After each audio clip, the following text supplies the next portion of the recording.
buenas tardes. Cuando nos propusimos conmemorar y celebrar los 50 años de la constitución de la parroquia de Pilarica, conmemoración que tendrá lugar sobre todo en los primeros días de noviembre de este año, pensamos que sería también un buen momento para la reflexión, para detenernos un poco y mirar no solo a los tiempos pasados, sino también al momento presente, de tal manera que dialogáramos y nos ayudáramos a seguir siendo una comunidad atenta a la palabra de Dios y a la realidad del barrio, de las personas, de nuestro mundo. Por eso la comisión que ha preparado los encuentros conmemorativos ha organizado en el mes de abril estas charlas y ha solicitado la presencia de algunos testigos lúcidos, no solo testigos de nuestro tiempo, sino testigos del camino de la propia parroquia. Podemos decir que tenemos la suerte de que les conocemos y de que también ellos se sienten en su casa. A Toño le hemos pedido que nos oriente, como tantas veces ha hecho, que nos dé algunas pistas, que nos regale algunas preguntas también para vivir hoy la fe, la espiritualidad y la vida parroquial. Bienvenidos todos, de Pilarica y de Belén también, que ahora hacemos el camino juntos como unidad parroquial. Le dejo la palabra a Juancho para que reitere a Toño nuestra bienvenida, porque presentación apenas necesitas. Bueno, y empezaba yo por quién no conoce a José Antonio García. Todos lo conocemos, todos hemos tenido de una u otra forma contacto con él, por lo que sería casi superfluo gastar tiempo de tu intervención para presentarte en esta casa, como no es necesario presentar a los que son de la propia familia. Sin embargo, tu presencia en la celebración de los 50 años de la parroquia, de la que tú fuiste artífice en tus primeros años, nos permite acercarnos a algunos momentos de tu historia personal que han ido configurando tu manera de ser y la sabiduría que desde el Espíritu de Jesús nos vas a transmitir. En un pueblecito del Valle de Valdivieso, Arroyo de Valdivieso, un valle fluvial del río Ebro, a su paso por el norte de la provincia de Burgos, nació hace ya tiempo el hijo de Pedro y Felisa, que viviría compartiendo sus primeros juegos y su cariño con sus tres hermanos mayores. Pronto sintió la vocación religiosa y entró en el noviciado de los jesuitas en Orduña para completar su etapa de formación en Villagarcía, Loyola y, en comillas, siendo maestrillo. Es ordenado sacerdote en el año 68. También está en celebración. Así que enhorabuena, 50 años de sacerdote. En su cuarto año de sacerdote y de la creación de la parroquia en el año 72, llegaba Toño destinado a Pilarica, a formar parte del primer equipo liderado por Ventura como párroco, con Gallo y Gilberto Herrán, hoy presentes en nuestro memoria. Pasaste 10 años viviendo entre nosotros, en vecindad. A lo largo de los años siguientes se fueron incorporando otros compañeros que forjarían el espíritu del barrio y de la parroquia, que en estos días de reflexión queremos poner en valor y a punto para los nuevos escenarios en que hoy nos toca vivir. Después de unos años se le pidió a él, no sin algunas reticencias suyas, que asumiera ser segundo párroco de Pilarica, responsabilidad que ejerció durante 7 años. Después de dejar Pilarica, se dedicó a la formación de los jóvenes jesuitas, siendo superior en el piso de San Leopoldo de Plaza Castilla, donde pude apreciar personalmente su perfil humano y espiritual, su cercanía, su capacidad de escucha, su comprensión en aquellos momentos decisivos de la historia personal. Paralelamente, compaginó su dedicación como formador de jóvenes generaciones con la dirección de 2 revistas jesuíticas, Manresa y Salter, donde escribió varios artículos sobre espiritualidad. Ha publicado también Hogar y Taller, en el año 85, En el mundo desde Dios, sobre la vida religiosa, y una selección de escritos espirituales de Cambrani y un libro del 2007 de Hogar con el Padre Arrombe. En el año 2011 publica Ventanas que dan a Dios, cuyo hilo conductor es una confesión de fe muy internamente asumida por él y vivida por él. Dios es una presencia real y que las experiencias humanas están llamadas a ser ventanas que dan a él. Para muchos, la experiencia humana vivida que hemos vivido en Pilarica durante años ha sido una ventana abierta a Dios y a los demás. La parroquia nos ha ayudado en nuestra fe como cristianos y en el compromiso social. Queremos que siga haciéndolo, pero somos conscientes que los tiempos han cambiado y que necesitamos renovar nuestra espiritualidad y afianzar nuestra fe. Ayúdanos a ello, te lo pedimos con tus palabras. Te escuchamos.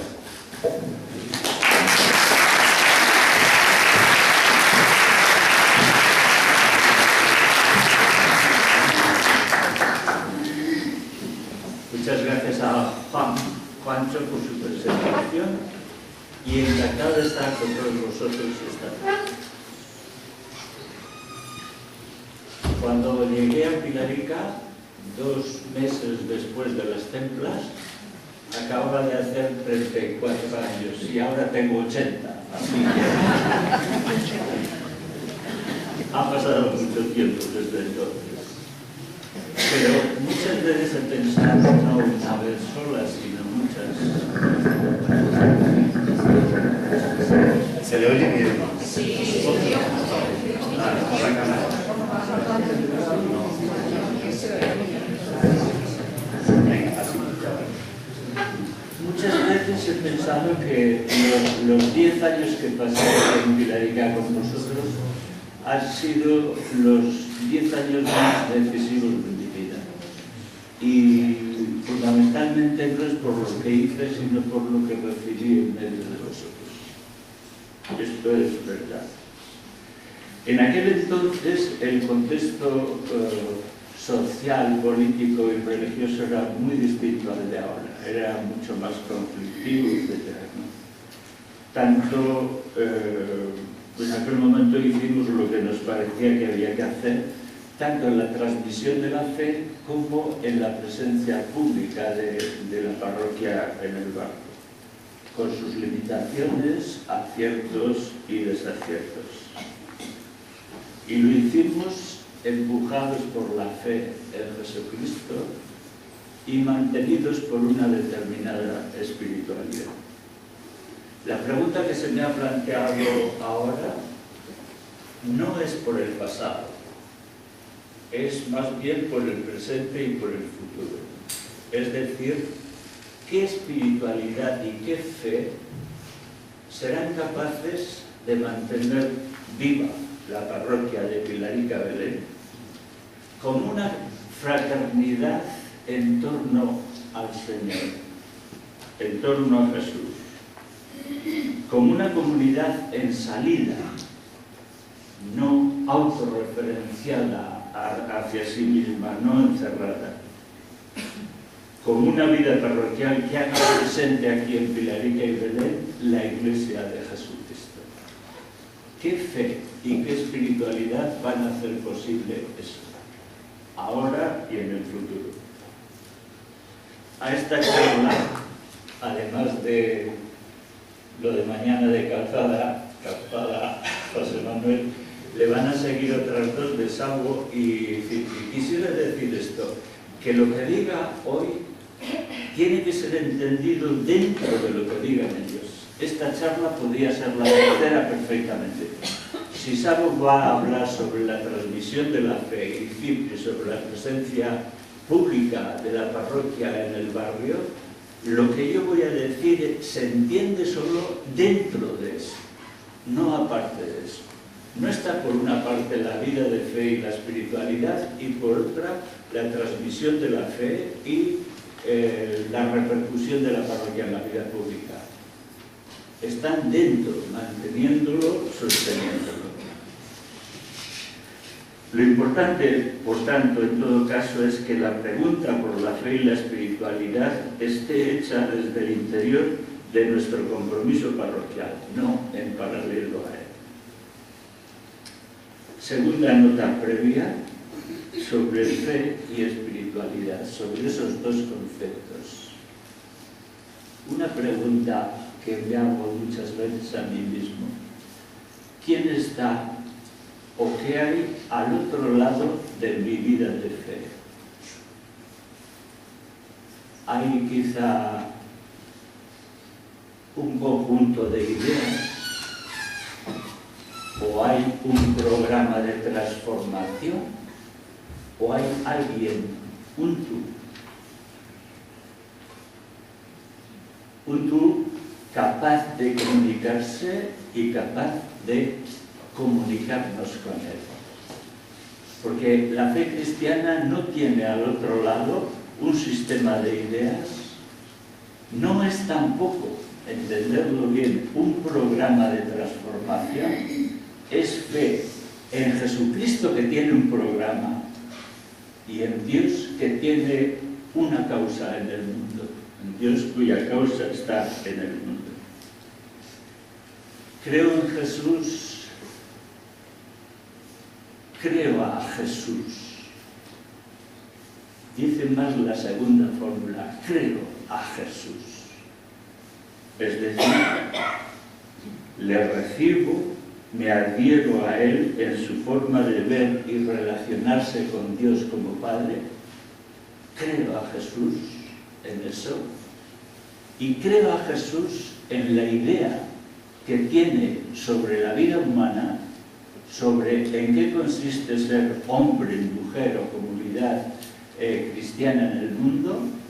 Creo que Él tiene la razón, que Él tiene razón en eso.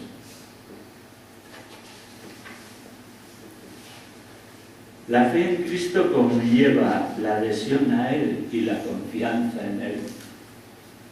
Creo en Jesús creo a Jesús es similar a confío en Jesús. Pero conlleva igualmente la recepción de su Evangelio y la implicación en el proyecto, en su proyecto. Siempre hay una doble polaridad que está en peligro de desequilibrio, y es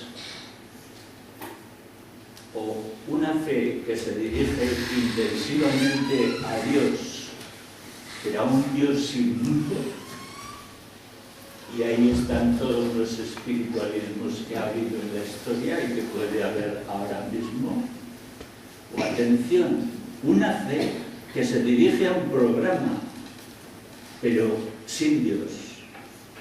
Y ahí están, por supuesto, todos los programas de transformación del mundo, o los trabajos de las ONGs, etcétera, pero sin Él, sin Cristo. Nuestra fe cristiana se dirige a Cristo que tiene programa, pero sin quitar la persona de Cristo.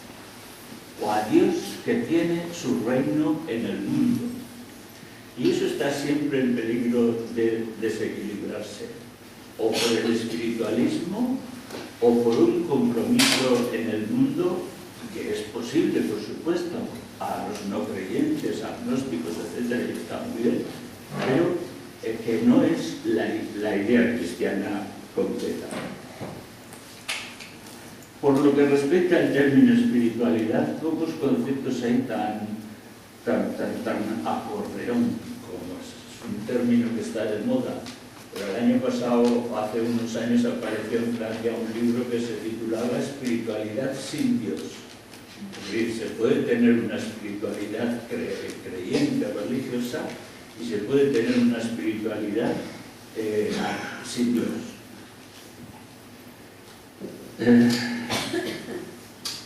Quedémonos con esta especie de definición, aunque sea incompleta, imperfecta. ¿Qué sería espiritualidad? El modo como uno sale al contacto con los otros, con Dios, con los demás, con el mundo, el aire que tiene, que le lleva, etc.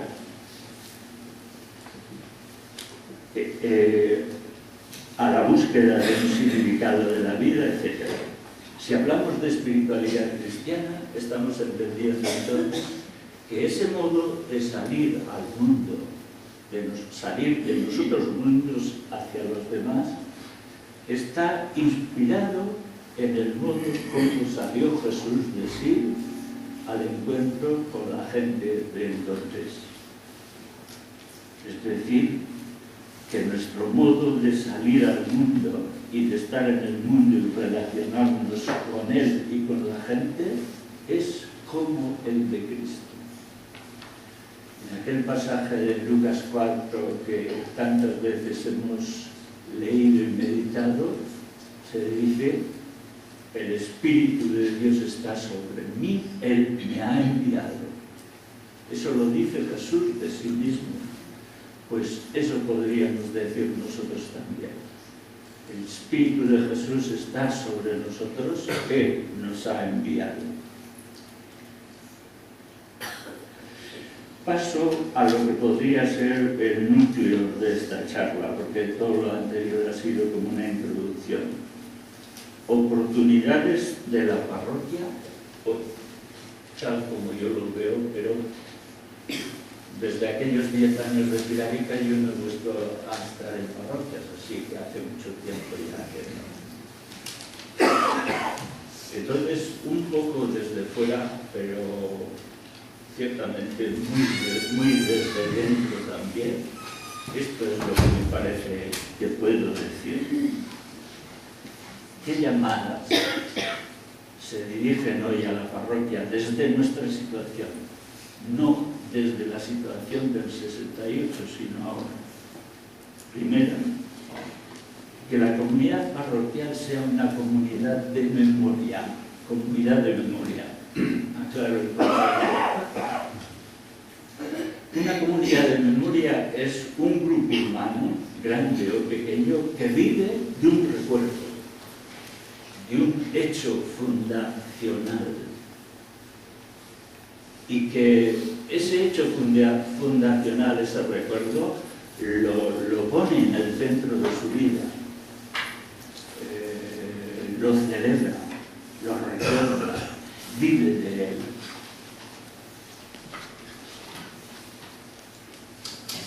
Cuando esa comunidad o grupo humano no sabe bien qué hacer, o entra en crisis, o está desorientado, ese grupo humano vuelve los ojos siempre al hecho fundante para orientarse. Pasar por crisis es normal, pero hay una pregunta que hacerse, es ¿qué hacer en el tiempo de crisis? Volver a Jesús, para tratar de inspirarnos en Él en este momento presente. Así, la comunidad de memoria rehace su camino y se pone de nuevo en camino. Este grupo, grande o pequeño, ama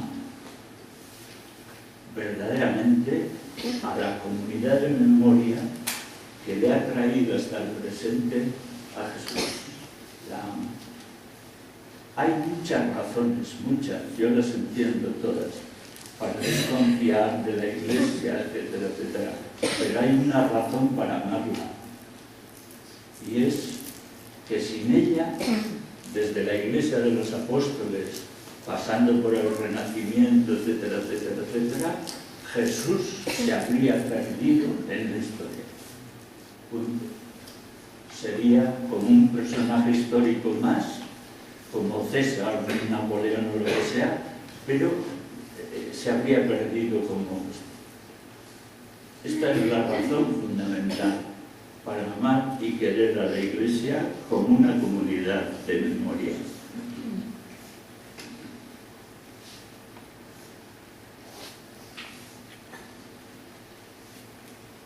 La fe cristiana, según lo dicho, tiene entonces dos ojos. Leonardo Boff, conocido de muchos de vosotros, hablaba de esto. La fe cristiana es retrooculata, tiene un ojo hacia atrás, porque está clavada siempre en el recuerdo de Jesucristo, y tiene un ojo hacia adelante, anteoculata, porque está siempre mirando el contexto, mirando a ver cómo transmite a Jesús y su Evangelio en un contexto determinado. Entonces también de ahí sale una pregunta. ¿Están alimentados estos dos ojos en nuestra comunidad parroquial? ¿crece el conocimiento, el amor y el seguimiento de Jesús? Retrobulata, pero también le pregunta, ¿crece la lucidez con respecto a la situación de nuestro mundo? ¿Crece la manera de transmitir el Evangelio a ese mundo en esta situación? Es una pregunta amable, porque las preguntas así cabreadas es mejor no hacérselas.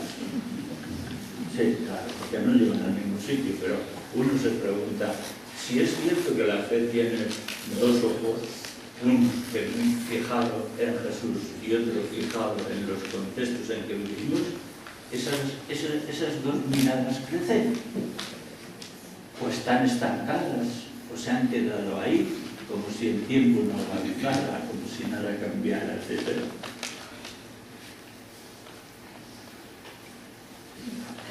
Segunda llamada, o como queréis, posibilidad, o reto, lo que queráis. Que la parroquia sea una comunidad que imita a Jesús como hombre de tres tiempos, ya lo aclaro. Le sigue y le imita como hombre de tres tiempos. En Jesús se descubren claramente tres milenios en su vida, tres tiempos, como queréis llamarlo, ¿no? Tres espacios de actuación. Uno, el tiempo de la acción, el tiempo del compromiso, el tiempo de la defensa de los pobres, de las mujeres, de los niños, de los enfermos, las curaciones, todo. Le quitas eso a Jesús y no hay quien lo reconozca. Ha quedado un Jesús totalmente etéreo y falsificado totalmente, ¿no? Es el tiempo de la acción. Sin ese tiempo Jesús no es Jesús. Y todo ello lo hace como enviado por su Padre. Es decir, Jesús no parece un obrero autónomo, sino parece un obrero encargado por otro. Está siempre en una relación directa con su Padre. Yo no hago nada que no haya visto hacer a mi Padre. Yo no hablo ni una palabra que no se la haya oído decir a mi Padre antes. Primer tiempo. Una comunidad parroquial sin ese primer tiempo deja de ser comunidad cristiana. Claramente.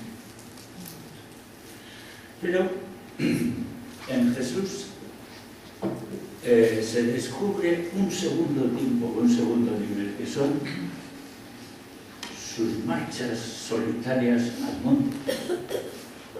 De repente los sinópticos están atravesados siempre por esta, dejándolos a todos, se marchó solo al monte ahora. Y en un momento aparece con un lenguaje fuerte, les mandó a la gente que se volvieran a esto, les obligó a que se marcharan y dejó a sus discípulos y se fue. Es decir, en Jesús hay un deseo interior irreprimible de vivir en un segundo tiempo cara a cara con Dios. En la acción ha vivido cara a cara con Dios, pero en el monte es otra manera de vivir el cara a cara con Dios. Es el mismo Dios, pero otra manera de buscarlo y de vivirlo.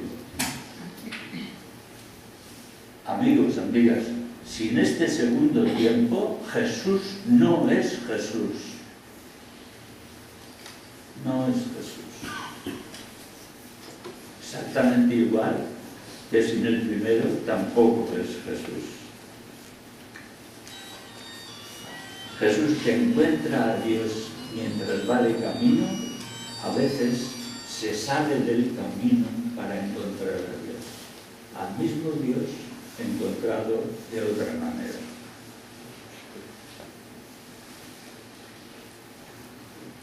No es un tiempo, el tiempo segundo no está robado al primero, es a favor de él. ¿No habéis experimentado en la vida que al ir sobre la marcha, en la vida se meten muchos viajejos pequeños, muchas autobúsquedas, mucha autorreferencia, mucho olvido de los demás, etc. El tiempo segundo de ese encuentro en soledad con Dios es para darse cuenta de esto y para orientar mejor y más profundamente la acción. Es a favor de la acción, no en contra de ella. No en contra de ella. Y tercer tiempo, porque no se agota ahí Jesús, es el tiempo de la comunidad, de los amigos, del pasarlo bien. Esto también forma parte de la vida de Jesús, Los 3 amigos de Betania, la formación de sus discípulos como un grupo del que después van a hacer la Iglesia. Y a eso Jesús le dedica también mucho tiempo, muchas energías. Un sociólogo Vela, en un libro precioso, Hábitos del Corazón, distingue entre el concepto de comunidad y el de enclave social. En la cultura moderna ha crecido mucho el individualismo. El individualismo no es malo, no es malo. Tiene formas pervertidas, pero no es malo. Porque es la filosofía que ha descubierto el valor absoluto de la persona, del sujeto. Yo no quisiera vivir personalmente en forma de tribu, donde lo que manda es la colectividad, pero el sujeto no pinta nada. Prefiero esta situación. Lo que pasa es que el individualismo toma formas aberrantes totalmente, de olvido, etc. Bueno, lo que dice este hombre es lo siguiente. El hombre se ha vuelto tan solitario que necesita puntos de encuentro con los otros. Y crea entonces los clubes, el grupo de amigos que salen a pescar, lo que sea. Pero dice, no hay que identificarlo con una comunidad, porque los enclaves de vida social se crean o se destruyen cuando quieras. Es decir, cuando te cansas de ese grupo de amigos o lo que sea, los dejas y no pasa nada. No hay compromiso. En la comunidad hay compromiso con los miembros. Bueno, pues ese tercer tiempo de Jesús es importante también para la comunidad. Una segunda pregunta. Vivir la fe así en 3 tiempos no es un asunto solo de Jesús. Yo estoy convencido que pertenece a la estructura de la fe cristiana. Es decir, no se puede vivir la fe cristiana en un tiempo solo, ni en 2. Llama por dentro a vivirlo en 3 tiempos, que es la acción como la de Jesús, que es la soledad como la de Jesús y que es la comunidad como la de Jesús también. Y tercero, voy hacia el final. Bueno, y la pregunta que nos podemos hacer como parroquia, Filadelfia, etc. ¿Cómo andan esos 3 tiempos entre nosotros? ¿Cómo andan? ¿Crece uno y los otros se achatan? ¿O crecen los 3 a la vez? Crece la actividad, pero crece la unión con Dios y el amor a Jesucristo a la vez, y crece el interés por la comunidad y por la gente, o se dispara uno y los otros quedan abajo. Y es bueno, yo creo que es una pregunta para hacérsela sin cabreo y para ver por dónde nos desequilibramos ¿Y qué tendríamos que poner en marcha para que crecieran los tres tiempos conjuntamente? Y tercero, vamos hacia el final. Uno de los mayores teólogos católicos del siglo XX, Karl Rahner, escribió que la espiritualidad cristiana del presente, es decir, la de ahora, ha de contener tres características. Eso vale también para la parroquia, tanto como comunidad como individuos. Como individuos, eso creo yo. Primero, las características. Una relación personal e inmediata con Dios. Una característica de la fe actual. Pero la razón es esta. Fijaos sobre todo los que procedéis conmigo de los pueblos. El cambiazo tremendo que se ha hecho. En el pueblo no había que hacer ningún esfuerzo por mantener la fe.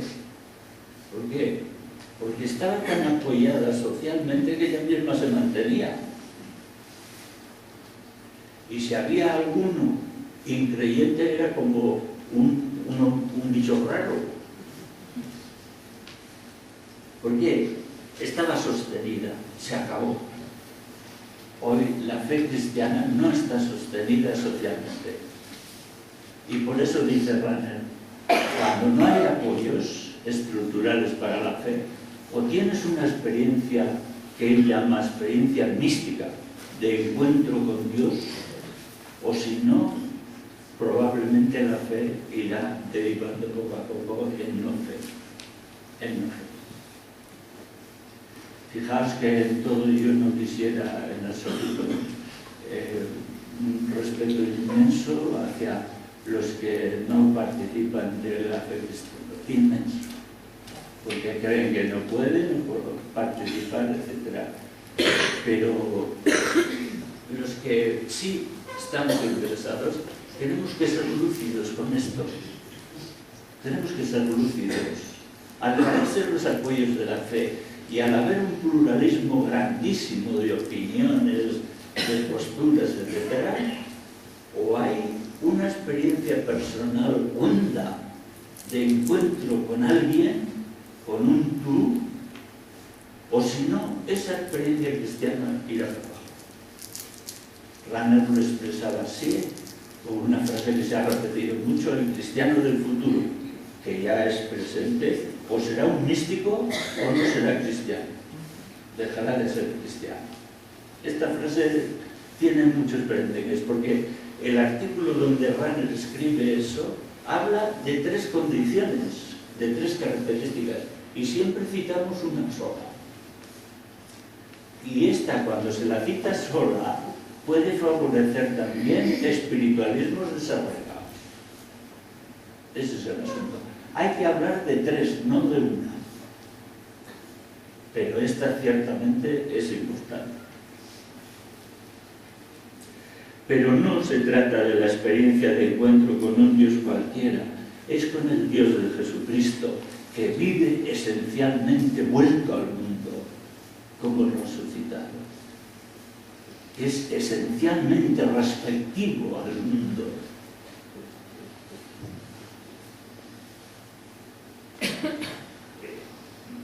Vinculado al sufrimiento, a la alegría del mundo.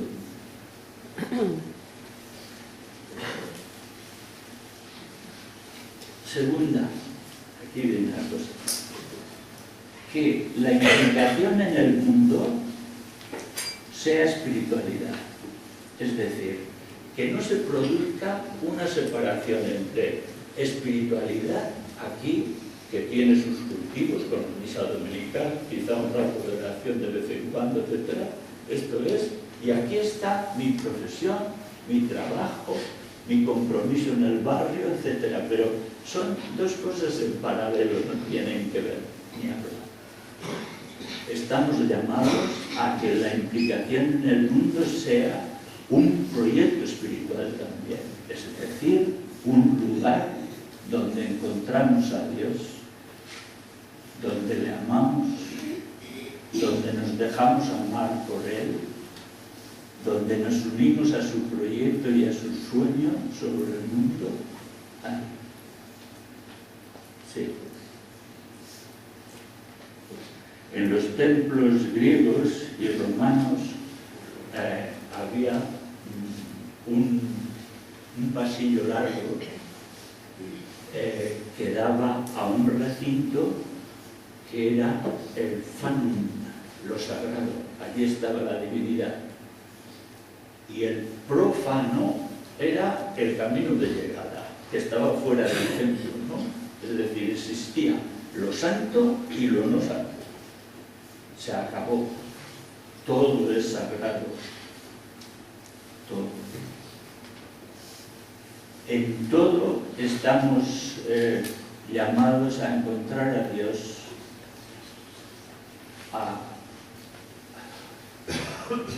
a conectar con su deseo sobre el mundo, sobre nosotros mismos, etc. Todo es, que diría Teilhard de Chardin, medio divino, lugar de encuentro y de adoración.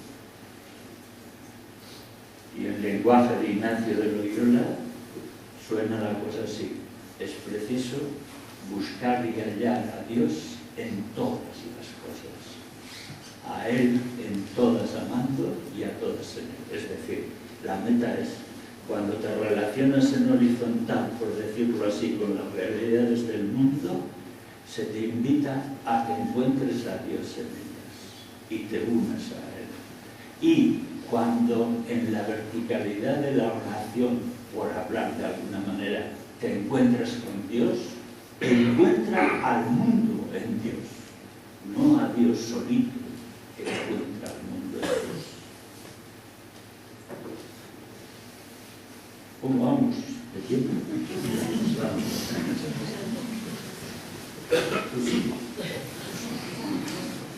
La tercera característica, no hablo apenas de ella, es que es un nuevo concepto de ascética.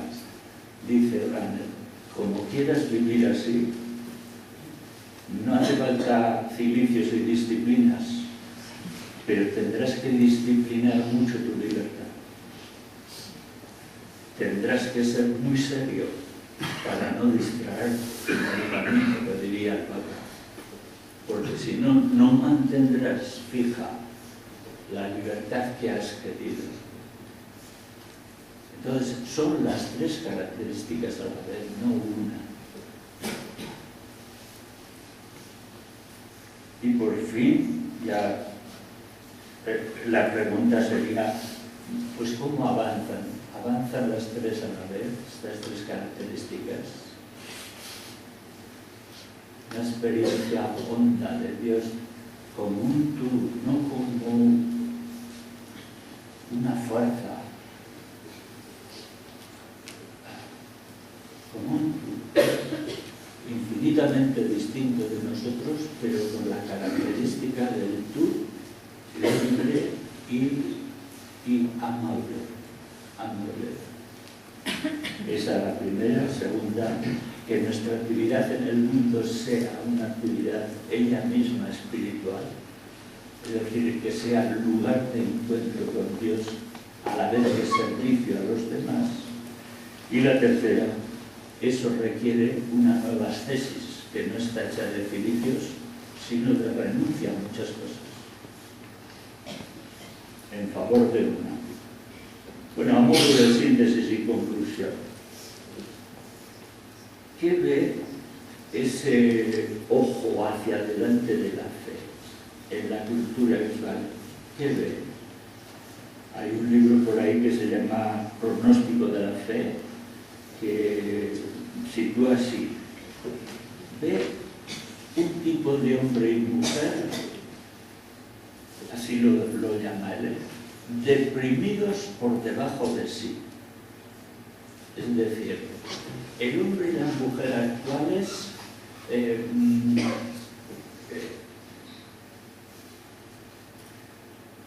no se les ve como demasiado satisfechos, demasiado contentos como va el mundo, demasiado pacificados internamente.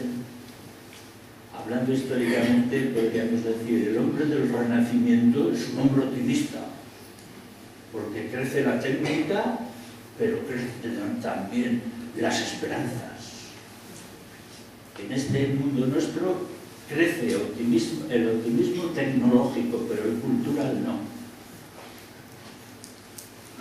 Basta leer los análisis sociales de esto para ver que hay una grandísima preocupación por la marcha del mundo, etcétera, etcétera. Y entonces, desde esa situación deprimida, así lo llama este autor, el hombre y la mujer modernos elevan la mirada y dicen: ¿quién me va a dar a mí aliento y esperanza? Vida por dentro. ¿Qué agencia por ahí? ¿Hay alguna agencia que me transmita esperanza, vida, ilusión, etcétera? Y al mirar a la Iglesia, en general, no la encuentra. No encuentra que la Iglesia sea en este momento, para muchísimas gentes, esa agencia que comunica sentido, alegría, esperanza. Pero es cierto que esta respuesta no puede generalizarse. Hay lugares de Iglesia que sí la comunican. Hay fenómenos de Iglesia que sí la comunican. Como globalidad parece que no. ¿Qué ve ese ojo hacia adelante? Un tipo de hombre y mujer con ansia, con deseo de experiencia, de trascendencia. Y esto crece como está creciendo la espiritualidad en el mundo, de formas a veces extrañas, y las búsquedas también a veces extrañas. ¿La encuentra en la Iglesia? Sí y no. Sí en determinados sitios, no quizá como globalidad. Y finalmente lo que ve es un tipo de hombre y mujer que quiere tener palabra, que quiere ser palabra. No solo escuchar palabras. ¿Encuentra esa posibilidad en la Iglesia? Sí y no. En algunos lugares sí, masivamente quizá no. Sin embargo, se trata de tres componentes del Evangelio de Jesús: la alegría y la esperanza, la experiencia personal y comunitaria de Dios como Padre, la mesa compartida del pan y la palabra. Nuestra tarea es crear espacios que hagan posible esa triple experiencia. Bueno, hasta aquí, Diego.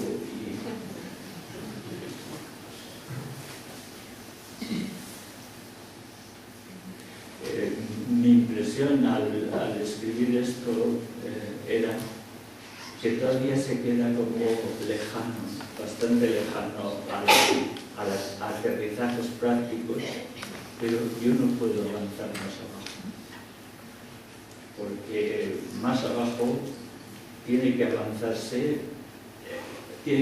la gente que está en cada situación de esas. Muchas gracias por escuchar y disculpas por...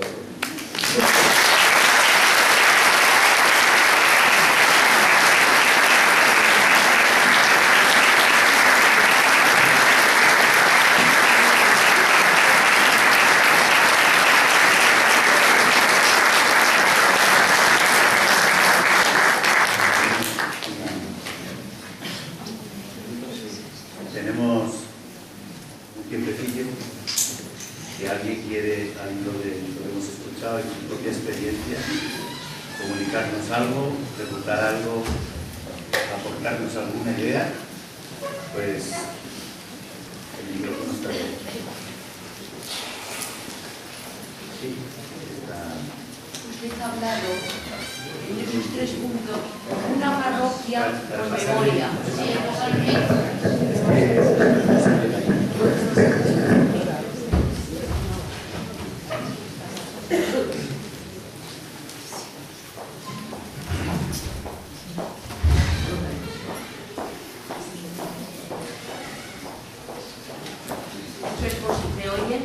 En su exposición, no.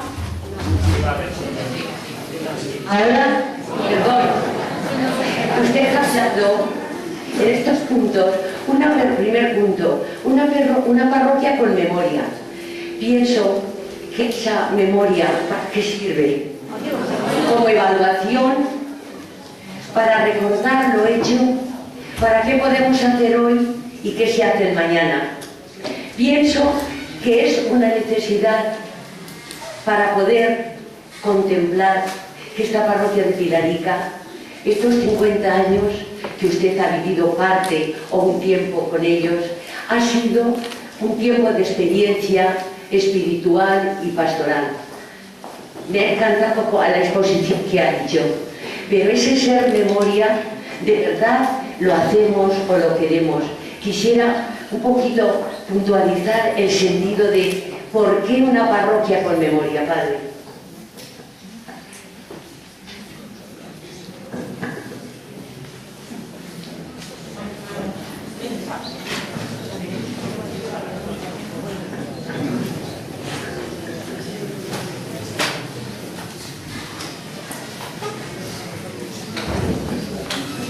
Habría tal vez dos niveles de respuesta. Uno más fundamental sería la memoria de la parroquia es Jesucristo. Es Jesucristo y su acción en el mundo. Y por eso tiene que estar retrobulada, mirando continuamente hacia él. Y otra razón quizá es que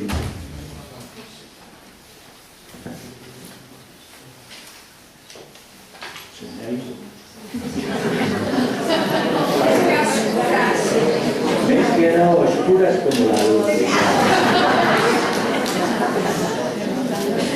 Perdóname, igual sale después, pero perdóname.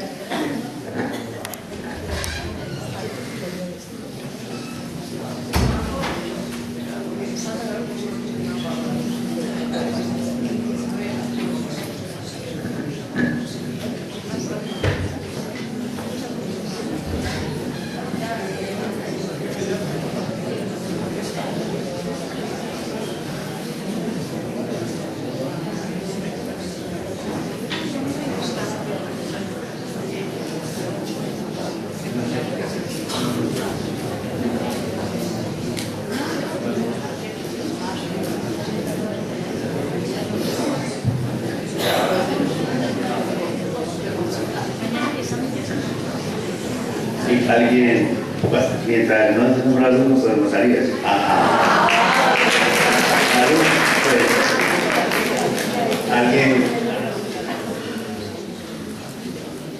quiere aportar una aportación? Sí, a lo que ha preguntado ella también, si alguien tiene alguna cosa.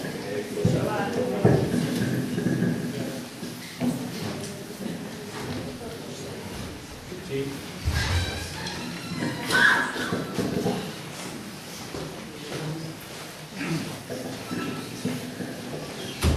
Quisiera preguntar, o más bien afirmar, que el hombre vive en tres ámbitos para mí normales, ¿no? El ámbito cósmico, el ámbito humano y el ámbito de la fe. Me parece que de la fe como misterio no se ha hablado mucho, porque lógicamente nosotros hemos sido educados, creo que más en la fe, en una religión. Entonces, en nuestra vida a través de los siglos en la historia, yo creo que se ha educado a los cristianos más que para vivir la fe, para vivir una religión. Y si quiere yo creo que distinguiría La religión es una serie de prácticas y la fe es una vivencia profunda e intensa de una persona que es Cristo.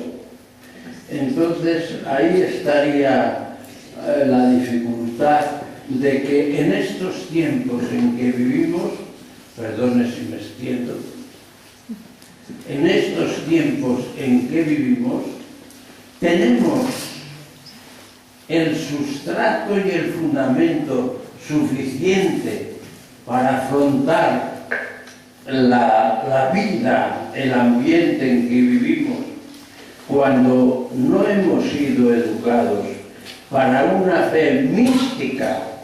Decía usted, creo, que o somos místicos o no somos cristianos. Y yo creo que esto es una realidad, pero nosotros hemos sido educados para ser místicos, y yo entiendo ser místicos, ser profundamente cristianos, que a eso estamos llamados. No sé si me explicaron.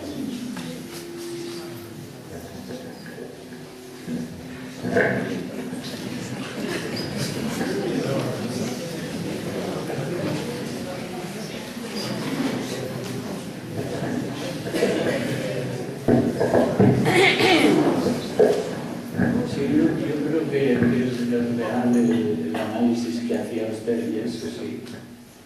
Hemos sido más educados para una religión de afirmaciones, etcétera, que para un encuentro personal, transformador, etcétera, con Dios, sí, con el Señor. La tarea nuestra ahora es que, si eso fue así, pues porque no sabían otra manera de cómo hacerlo, etcétera, todavía estamos vivos y tenemos que avanzar desde una fe recibida, etcétera, a una fe mucho más de encuentro con el Señor, de tal manera que de ese encuentro quedemos cada vez más identificados con Él y con su proyecto en el mundo, y por ahí sigamos adelante. Pero en eso yo creo que si el cristianismo se va haciendo cada vez más minoritario, tiene la posibilidad de hacerse cada vez más místico en ese sentido. Y por ahí yo creo que tendríamos que caminar.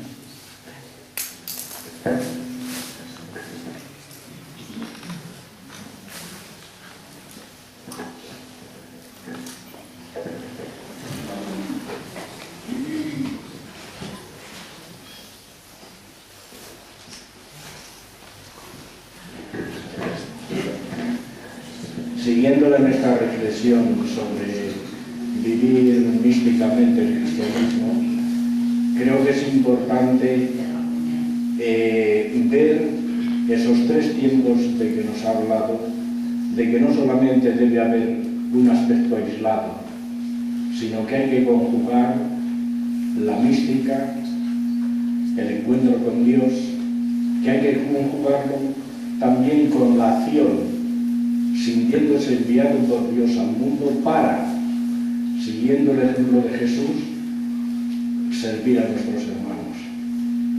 Y creo que la Iglesia, a lo largo de toda la historia, ha hecho una gran labor, siguiendo la invitación de Jesús de ir y predicar mi mensaje a todo el mundo.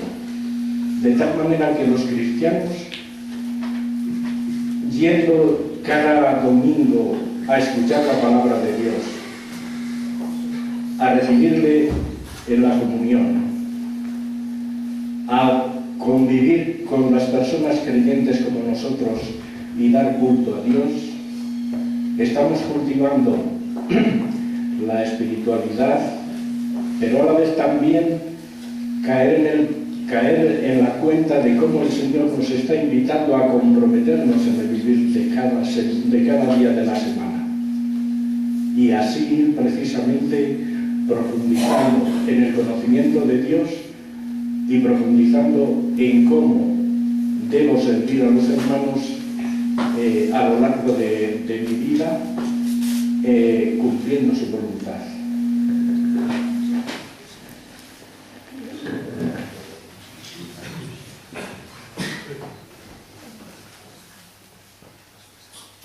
Ningún comentario.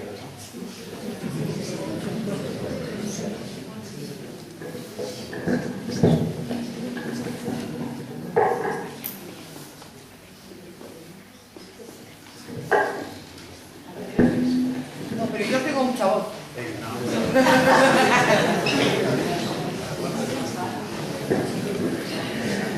Yo creo que has hecho una cosa interesante y es que pues tú ahora mismo has llegado a un nivel de reflexión con lo que has dicho que no te has quedado satisfecho. Porque los actores de la acción parroquial, de la vida de la parroquia, de la vida de la comunidad, pues somos nosotros que estamos aquí en el día a día. Seguro que alguna pista que te ocurre, porque sueles andar por las calles y por las parroquias.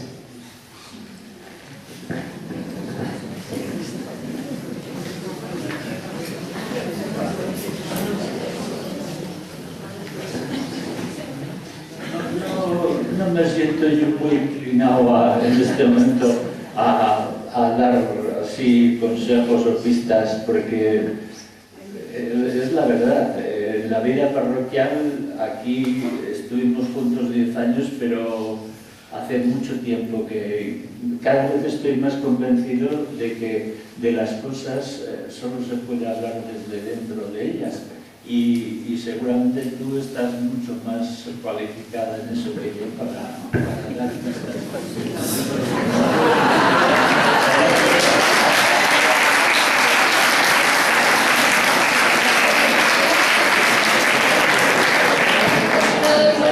Pero si quieres, una cosa sí que podría decirte, así, absolutamente personal. Para mí, que la acción parroquial de transmisión de la fe y de presencia pública en el mundo, de transformación del mundo, que esté arraigada en una experiencia mística de unión con Jesucristo y con Dios, eso me parece absolutamente decisivo e importante. Si no, me temo mucho que la erosión que viene de un mundo muy pluralista y que tiene derecho a serlo, va a ser muy fuerte. Va a ser muy fuerte.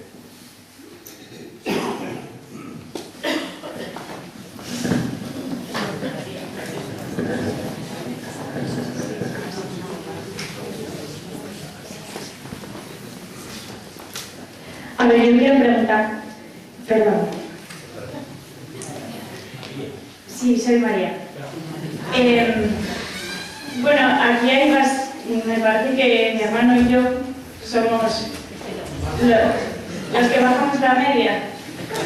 Entonces, quería un poco como pedir consejo para continuar con esta memoria. O sea, desde arriba, ¿qué se ve que podemos hacer para transmitir y para seguir, convocar, para continuar?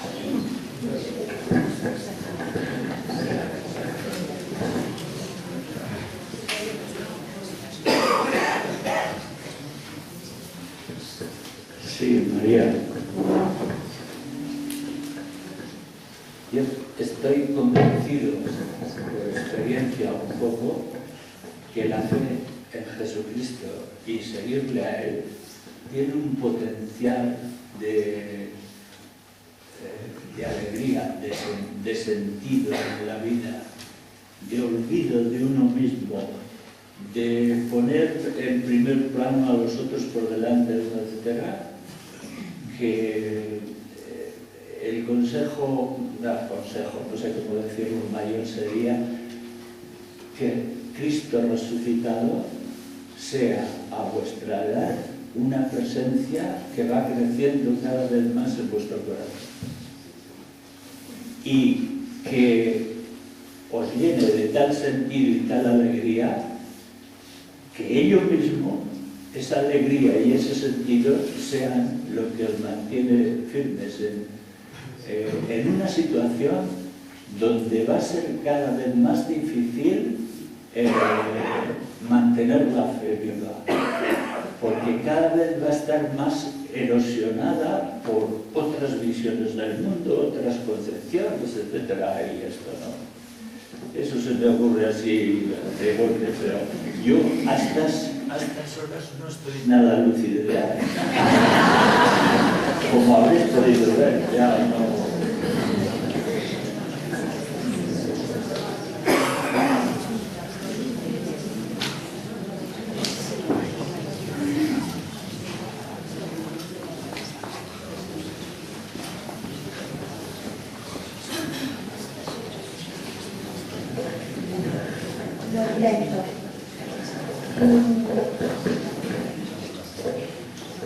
Y hablando de la mística,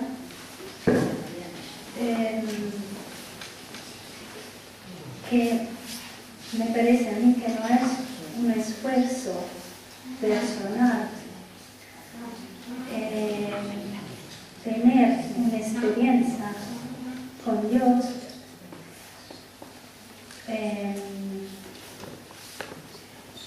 ¿cómo vamos a explicar, procure adaptar o a caminar en este sentido? O sea, si yo quiero hacer una experiencia mística, no es un mío deseo, es algo que pasa orando, por gracia de Dios, y cómo después transmitir esto, o sea, la experiencia, para ayudar, o si se puede ayudar, no sé, a los demás, a entrar en este camino. No sé si me estoy explicando para que... O sea, quiero decir algunas cosas, pero no es fácil. Hablo un poco español, que soy italiana.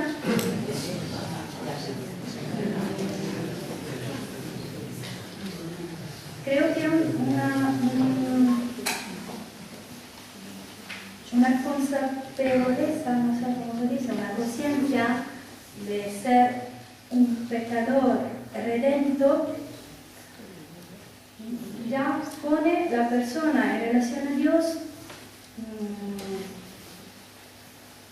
de dependencia a Dios, ¿no? Mi salvación depende de Dios. Y una vez hecho esta experiencia de salvación, ¿cómo transmitirla? Porque hablar del Espíritu Santo o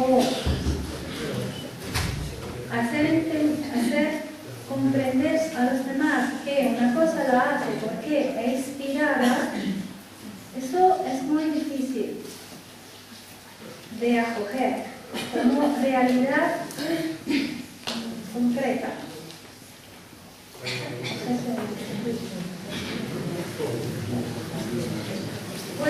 ¿Cómo poder ser de ayuda a los demás si una persona tiene una experiencia para ayudar a encaminar a los demás?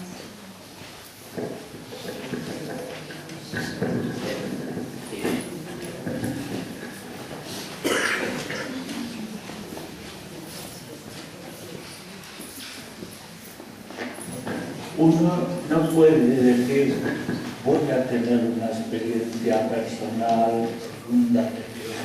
No lo puedes hacer, no lo puedes hacer. Pero sí puedes favorecer el hecho de que el Señor la haga en ti, quitando impedimentos, diría Ignacio de Loyola. Es decir, tú no puedes crear la gracia de un encuentro, pero puedes poner obstáculos o quitar impedimentos para que se produzca. Y la transmisión de una experiencia de ese estilo a los demás es algo con lo que yo creo que hay que tener mucho cuidado, en el sentido de nada de imponer, nada de nada, nada de nada. O sea, me ha ocurrido y te lo cuento. Me ha pasado y te lo cuento. Y es mucho mejor dejar que sea la vida la que hable a los otros que seas tú el que quieras ponerle al otro una experiencia mística, digámoslo así, eso creo yo. Pero si algo resulta verdaderamente difícil es transmitir la experiencia creyente a uno que no lo es, por las razones que sea, etc., eso es que no se puede racionalmente. Es algo que va por otros caminos que no son los de la razón solo, sino la percepción por la percepción de la vida del otro, de dónde le lleva, de cómo le hace vivir, de qué calidad influye en su vida y por ahí. Sí.